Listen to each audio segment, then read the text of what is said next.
پاشی کە ئەو مزگەفتە دروست کرایە لە سەنەفەقەی باپی گەورەی خۆبان کار وەکو گوتمان مەلا هیدایەت الله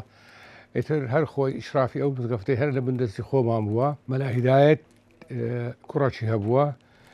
ناوی محەممەد سعید بووە ئەوە لە باپی لە گەورەمانەوە وابزانم برایەکی هەبووە ئەمری خوای کردیا بەڵام لەسەر ئەو هیچنەوەیەکی نییە مەلا هیدایەت کە گوتمان کوڕەکی هەبووە شێخ محەممەد سعید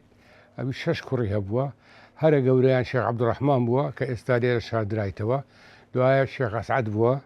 کاوسوتە تورکیا کە ئێستا لەوێ پێدێن ئەسعەد ئەربیل ناوەکی زۆری هەیە دوایە شێخ محەممەد نەجیب بووە دوای شێخ عەبدوسەمەد بووە دوایە شێخ شاکر بووە پاشانی شێخ ئەمین بووە ئەو 6 کوڕە هەموویان عالیم بووینە هەموویانیش لەسەر تەریقەی دینی ڕۆیشتینە بەڵام لەبەرەوەی هەموویان عالیم و ئەوەی بوونە پەرد بووینە هەندێک کەتینە بەغدایە کە کەتینە بەغدایە لەوێ بەیانی گوتە بێتە شێخ ئێستا خزبەکانی وە لە بەغدایە پێیان دەرێن بێتە شێخ هەندێکیان کەتینە تورکیا پێیان دەرێن ئەربیل بەو نەوعی پەرد بووینە بەڵام ئەمە خۆمان زۆر بە فەخرەوە دەرێم تانیتمان ئیستیمرار بکەین کە لێرە ببینێنەوە طبعاً لۆ ئیدارەی ئێرە پاشی شێخ محەممەد سعیدی کە گوتمان هەرە کوڕە گەورەکەی شێخ عەبدوڕەحمان بووە ئەویش قەدرێک ئیدارەی ئێرەی کردیە پاشەوی ئیدارەکەی هاتیتە دەست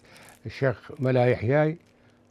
کوڕی بەنسبەت نوێژەکان نارێم نێژەکان بە مەزووتی پێز فەرزا ئیمام و ئیمامی هەیە هەموو نێژەکانی دەکرد لۆ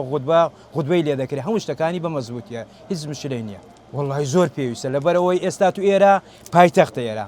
هەر خەرکەچی بێ دەیبێتە ئەو نافوری دێتە ئەو نافوری لەوانەیە عەزی لێ بێ لەو مزگەفتە نێژکە لەبەرەوە مزگەفتە چ کۆنا زۆر کۆنا عەزی لێ بێ لەو مزگەفتە نێژەجی بکە